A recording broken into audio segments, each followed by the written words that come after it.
इस वीडियो को देखने के बाद मेरा मेन मोटिव है कि आपको मोटिवेट करना और साथ में आपको कुछ हेल्पफुल बातें बताना किस तरह आप बोर्ड एग्जाम में अच्छे मार्क्स लेके आएंगे। तो चलिए मैं कुछ एक वीडियो ट्यूटोरियल के माध्यम से मैं आपको बताऊं कॉपी लिखने का तरीका कि आप किस तरह से तरीके से लिखेंगे कि बोर्ड एग्जाम में जो आपको नहीं पता है आप कौन है, कैसे पढ़े नहीं पढ़े हैं, तो आपके कॉपी के स्टाइल देख के और कॉपी के हैंड राइटिंग देख के और कॉपी के लिखने का तरीका देख के आपको अच्छे मार्क्स दे दे। तो चलिए इस वीडियो में हम लोग पूरी बातों को डिटेल से जानते हैं। सो वीडियो को हम लोग थोड़ा स्किप करके शुरू करते हैं। तो देख पा रहे मैंने आपको समझाने के लिए कुछ क्वेश्चन लिया है। जैसे एग्जांपल के तौर पे इस तरह आपके मान लीजिए एग्जाम पेपर में आया क्वेश्चन, सपोज मान लीजिए क्वेश्चन है आपका, इसका आंसर लिखना है। किस तरह लिखेंगे आंसर कि एग्जामिनर को लगे कि हाँ इस बच्चे के अंदर टैलेंट है, इस बच्चे के अंदर काबिलियत है, लिखने का तरीका उसको पता है, कैसे लिखा जाएगा, किस तरह से लिखेंगे कि एग्जामिनर को खुश हो जाए और उसको अच्छा लगे हैंड राइटिंग देख के और लिखने का तरीका देख के कि आपको वो अच्छे मार्क्स बना दे, या फिर आप अच्छे तैयारी की है, अच्छे से सब आंसर लिखे हैं तो आपको टॉपर वो बना दे, किस तरह आखिर लिखा जाएगा। सो जैसे कि आप लोग आमतौर पर लिखा लेते हैं, आंसर लिखते हैं, जैसे क्वेश्चन है तो उसका आंसर नंबर हम एक यहाँ पे दे देते हैं और सामने में इसका आंसर लिखना शुरू करते हैं इस तरह का।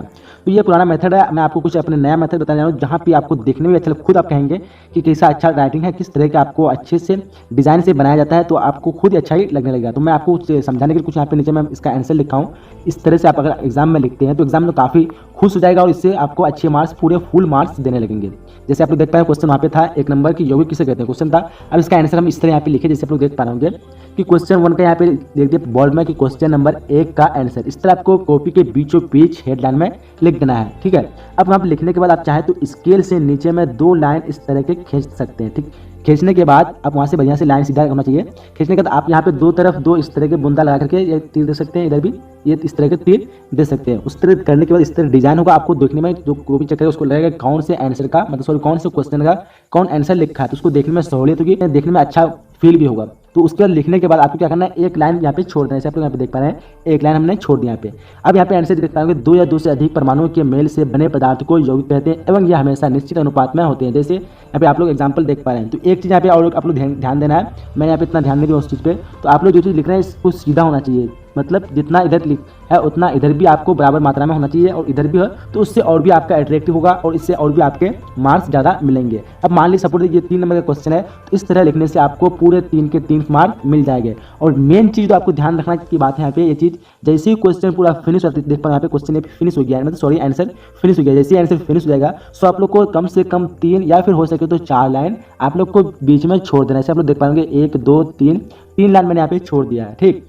अगर आपके पास ज़्यादा कॉपी है तो आप 4 लाइन भी छोड़ सकते हैं। उसके लिखने के बाद फिर अगला क्वेश्चन जैसे लिखेंगे तो वहाँ उसी तरह सेम मेथड उसमें भी अपनाना है। क्वेश्चन 2 का बीचों बीच कॉपी के लिखना है हेडलाइन में और लिखने के बाद इस तरह करके फिर इसका आंसर लिखना है। इसी तरह जितने भी क्वेश्चन होंगे हम लोग उसी तरह 3 लाइन 4 लाइन छोड़ के फिर उसका आंसर हम लोग इस तरह लिखेंगे। तो इस तरह लिखने से एग्जामिनर का जो नज़र जो उस कॉपी में पढ़ने के बाद उसको अच्छा लगता है, काफ़ी यहाँ पे आप लोग देख पाए होंगे, काफ़ी अच्छा लगेगा। उसको देख पाएंगे किसका आंसर किस तरह लिखा है, कहाँ कहाँ क्वेश्चन शुरू हुआ है, कहाँ पे खत्म हुआ है, और यहाँ पे किसी तरह के झंझट भी नहीं होगा। अगर आपके बीच में कहीं गलती हो जाती है किसी भी वर्ड को तो आप लोग वहाँ पे दोबारा न करें। अगर दोबारा उसको दोहराते हैं वहाँ पे तो वो आपका और भी बोर्ड हो जाता है और उसकी नज़र वहीं पे पड़ जाती है। एग्जाम्पल के तौर पे मैंने जब यहाँ पे लिखा हूँ और जब मुझे नीचे में लिखा था मैंने एक बार ऊपर पे लिख दिया आपको दिखाने के लिए। अब इसको यहाँ पे गलती लिख दिया तो मैं इसको क्या किया, सिर्फ एक बार सिंगल कट करके मैंने उसको काट दिया, ज़्यादा कट नहीं किया। अगर मैंने इसको ज़्यादा कट करते इस तरह काला कर देता तो सब पूरे कॉपी में नजर आपका वहीं पे पड़ता। तो आप इसलिए ज़्यादा से ज़्यादा कोशिश करें कि कहीं भी गलत हो जाता है तो उसको सिर्फ एक ही टिक में हल्के इसमें सिर्फ काट देना उसको, ठीक है। ये चीज़ को आपको ध्यान रखना है। और जितने भी आप लिखेंगे क्वेश्चन सेम उसी टाइप में मेथड अपनाना है। स्टारों में पहले क्वेश्चन लिखना है, सॉरी आंसर लिखना है, क्वेश्चन 2 का आंसर इस तरह लिखे यहाँ पे, फिर उस तरह मेथड एक लाइन छोड़ के फिर उसका आंसर लिखना है। आंसर पूरा कंप्लीट हो जाए फिर उसका 3-4 लाइन छोड़ के उस तरह लिखना है।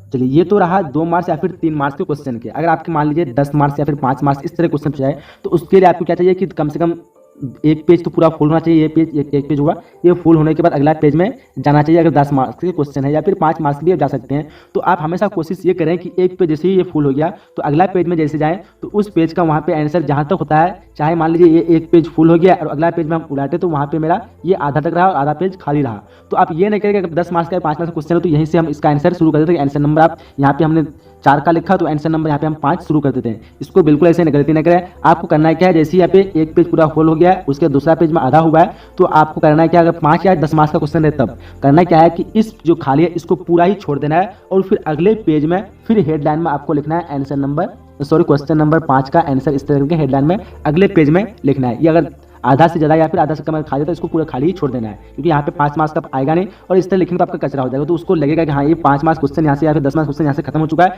फिर इतना जगह अगला क्वेश्चन शुरू हुआ है। तो ये चीज़ आप लोग ध्यान में रखिए। मैं आपको गारंटी देता हूँ कि आपके बोर्ड एग्जाम अगर आप अच्छे से तैयारी किए हैं, अच्छे से पढ़े हैं, तो आपको फुल मार्क्स मिलना जरूरी है। चाहे आप कितना भी कुछ अगर वो काटना चाहे तो आपका नंबर काट ही नहीं सकता है। उसको ऐसा ही देख के ही फील है कि वो काटेगा तो काटेगा किधर, उसको देखने में पूरी तरह से अच्छा लगेगा, सही डिजाइन लगेगा, तो वो कोई भी ऐसा टीचर नहीं होगा, कोई भी ऐसा एग्जामिनर चेक करने वाला नहीं होगा जो आपको मार्क्स को काट दे। तो आपको ये चीज़ फॉलो करना है। फॉलो करने के बाद आप एग्जाम दीजिए और देखने के बाद देखिए एग्जाम में कितना आपको अच्छा मार्क्स मिलता है। तो चलिए यहीं तक वीडियो को हम समाप्त करते हैं। इसके बाद अगला वीडियो होगा किस तरह आपको तैयारी करना है और किस तरह आपके राइटिंग को लिखेंगे कि एग्जामिनर आपको खुश हो जाए। तो इस वीडियो को ज़्यादा से ज़्यादा शेयर कीजिए, लाइक कीजिए, और इस वीडियो को जितना लाइक कीजिए जितना शेयर कीजिए, तो मैं अगला वीडियो जल्दी लेकर आऊँगा, ताकि इन दोनों वीडियो को देखेंगे तो आप एग्जाम में इतने अच्छे से लिख पाएंगे कि आपको मार्क्स आना ही है, 90+ मार्क्स आना ही है। अगर आप अच्छे से तैयारी सब कुछ लिखें क्वेश्चन तो आप टॉपर जरूर बनेंगे। सो चलिए यहीं तक वीडियो को हम समाप्त करते हैं, मिलेंगे अगले नए वीडियो में। जब तक के लिए जय हिंद, जय भारत एंड थैंक्स।